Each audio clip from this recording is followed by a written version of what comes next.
Whether you believe yourself to be a person of faith or not, whether you have a whole lot of children and grandchildren like I do or not, whether you find yourself in that place where all of the world is chugging along and you are restricted maybe by homebound because of a disease, or you are locked away because of choices you made.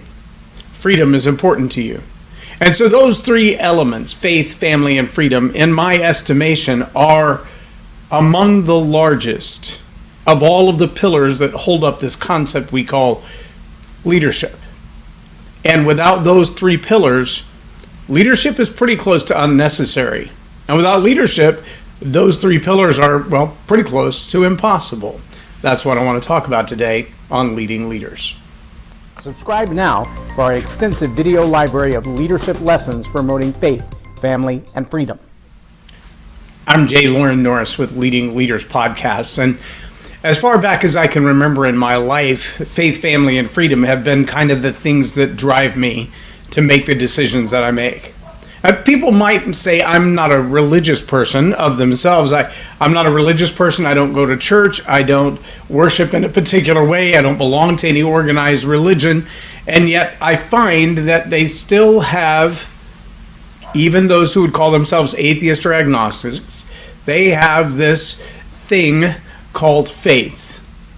Now, when I say faith, I have a very specific orientation in my faith.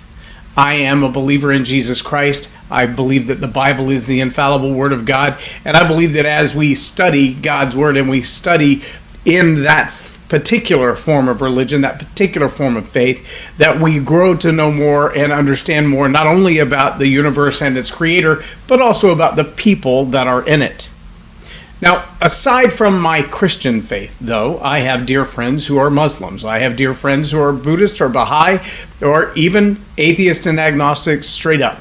I have friends who are Hindi who don't worship the same way that I do. But I do find one thing very common among people of faith, and that is there's a belief system from which they get their core values.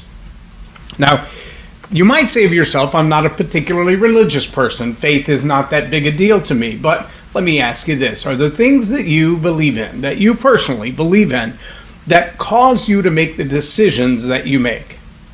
You believe in, say, gravity, for an example. Therefore, you don't decide every morning to get up and run across the ceiling when you get out of bed. Unless you live in an upside-down house, that's near impossible. Well, maybe if you're an inventor, a scientist who's figured out how to defy gravity. But for the most part, if you believe in gravity, you operate your life based on the reality of gravity. If you believe that most people are good, then you operate your life based on that philosophy that most people are good. It's not always true, but the decisions that you make are underlining all of your life. All of the things that you believe, whether they're true or not, cause you to make the decisions that you make. Even the things you believe about yourself, even if they're wrong. What you believe, that belief system, the system of things that you believe, they establish your core values, they modify your behavior, and as you change those beliefs, whether it's more or less religious, as you change those beliefs, it will change your behavior. Now the next one is family. And when I talk about family, ideally, I would mean parents, children, siblings, maybe offspring, your own children, your grandchildren, etc., but not necessarily. It might be that family for you, because you've never been married, never had kids, and didn't have any siblings, and maybe your parents have gone on. Maybe you're literally alone in the world, biologically speaking, but you probably have a community of people around you. People that you would do just about anything for. People you would financially make sacrifices for. People you might even put yourself in harm's way for. People that you would help even if it put you out. That's family. For some people, that family is a nationalism. It's based on the fact that we all live under the same national code, under the same flag. Your people are my people. For some, it's tribal. I've been to places in Africa where genuinely the people look so much alike, even to themselves, that until you have a specific dialect in the way you speak, or a specific local language, a tribal language that you speak, people are indistinguishable. If you were to stand up 100 of them, you wouldn't know one group from the other, but in that one group, there may be 50 different groups represented.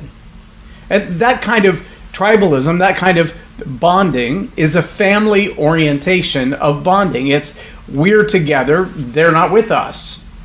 If you've ever gone into a restaurant and you see that whole herd of people waiting for a table to sit down, they usually ask you how many. On a regular basis, I'll say me and all my friends, and they look up to see the whole crowd of people. And I'm like, oh, I'm just one. It's just me and my friends, which is just one today. But sometimes, and my wife and I have done this on more than one occasion, we'll invite somebody else to come sit at our table. We've been in places where the wait was an hour or more, but the only table they had was a table for 4. And my wife and I'll say, hey, if there's another pair, another couple, and they're up for sharing a table, we'll do a table of 4 instead of a table of 2 if that means somebody else gets to eat faster. And we find that kind of family orientation to be a very powerful thing. Let's go on to freedom. Because when we talk about freedom, a lot of people immediately think of religious freedom, or they think of political freedom, or they think of what we call freedom in America. Well, the idea of freedom in America is a powerful thing. I think the freedom to come and go, the freedom to choose who we do business with, the freedom to choose how we make medical decisions or familial decisions. Are we going to have another baby or not? Are we going to adopt another baby or have one biologically? Are we going to live in this kind of house or live in that kind of house? Do we want to live in this kind of town or that kind of town? A small town or a large town? A loft apartment over a downtown business, or a small shack in the middle of the woods? Whatever it is that we choose, that's our right to choose. We get to choose where we want to live, and who we want to live among, and where we want to work, and the kind of work that we want to do, and what kind of education we're going to have. Those are freedoms. But so is it freedom to not be bound by addictions. It's freedom to live in a relationship where you get to choose to be the kind of person that you want to be, and they don't get to pound you in the head with it to behave the way they want you to behave, or to live the way they want you to live.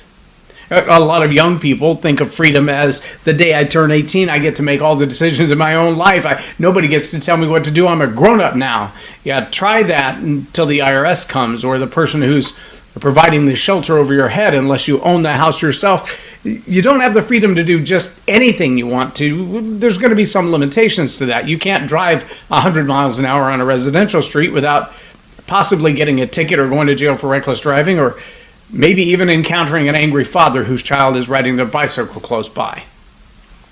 You have freedom so long as it doesn't encroach on somebody else's safety or abilities. But really, freedom comes down to this: the ability to choose to do what's right in your own eyes without a lot of restriction from government or anybody else. But freedom is also tied with consequences.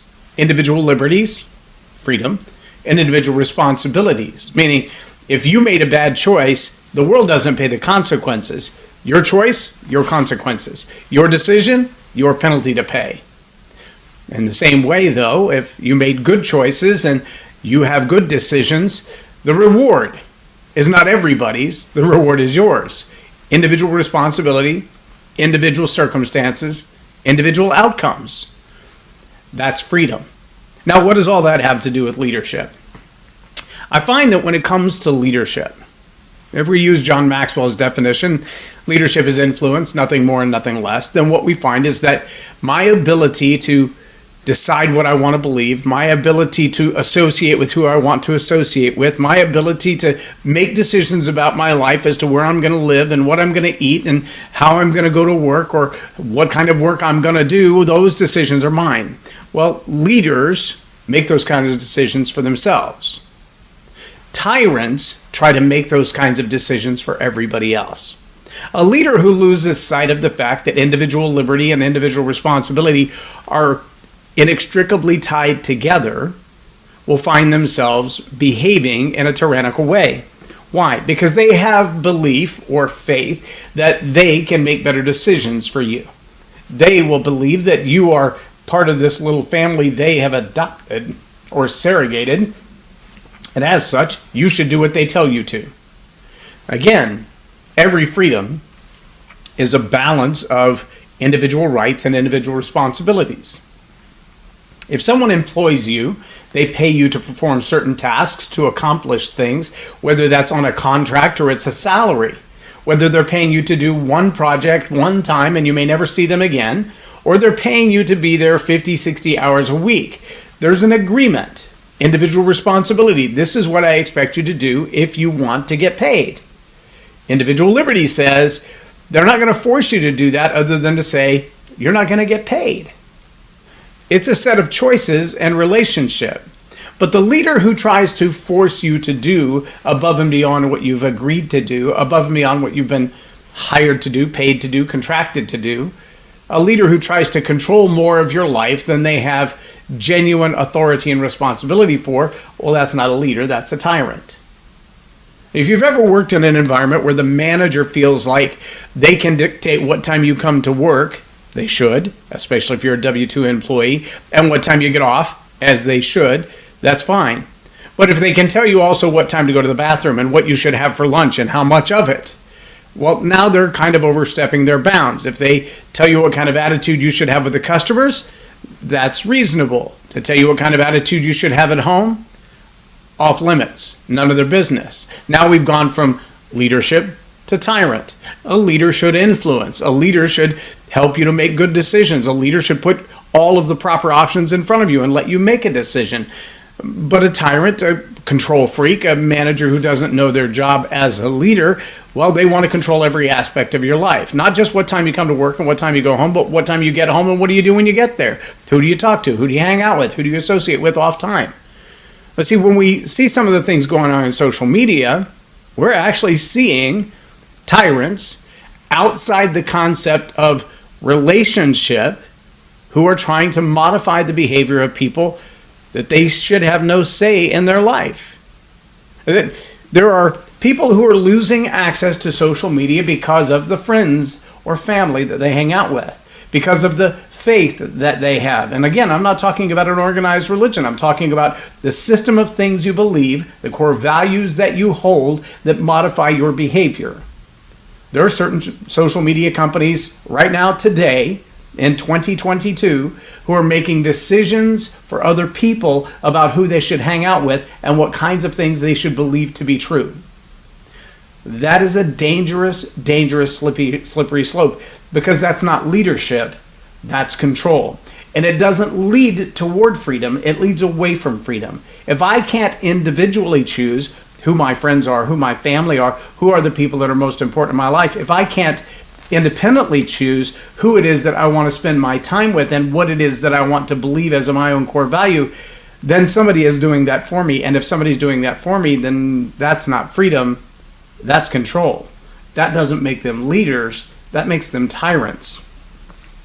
If you're the kind of leader that looks at the people in your charge, the people that you're responsible for, whether you lead them because they work for you, or you lead them because they're in your family, or you lead them because you have a louder voice than everybody else, whatever the reason is that they submit themselves to you to be led, you have a responsibility to respect those three areas in their life: what they believe, who they associate with, and the choices that they make. Oh yes, all of those have consequences. What you believe has consequences. Who you choose to hang out with, you will become like the 5 people you hang out with and the 5 books that you read. So those are going to have penalties and consequences as well. Maybe those consequences will be a reward or higher level income, but maybe based on the people you choose to hang out with, your family, and the things you choose to believe, your belief system, whether it's good or bad, those could be very financially rewarding, or they could land you in prison. But either way, you have the freedom to choose. Now, if you're the kind of leader who restricts any one of those things, doesn't respect any of those, one of those 3 things, you don't respect their faith, you don't respect their family, and you don't respect their freedom, then you're not a leader, you're a tyrant. And you need to know that. You also need to ask yourself the question that we challenged yesterday, and that is, what could I have done differently?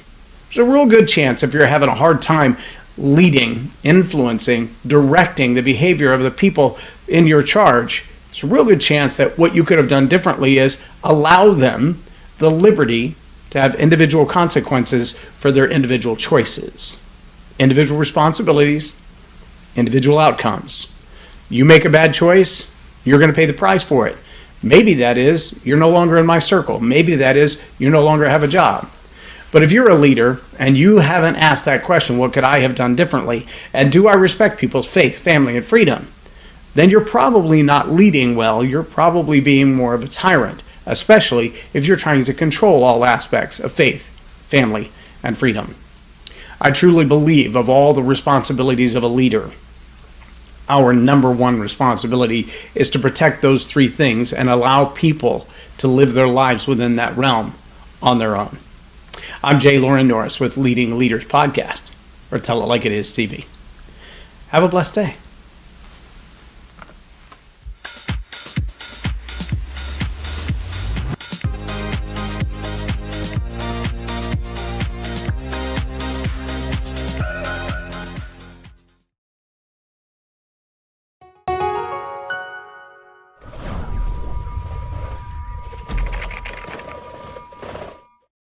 Subscribe now for our extensive video library of leadership lessons promoting faith, family, and freedom.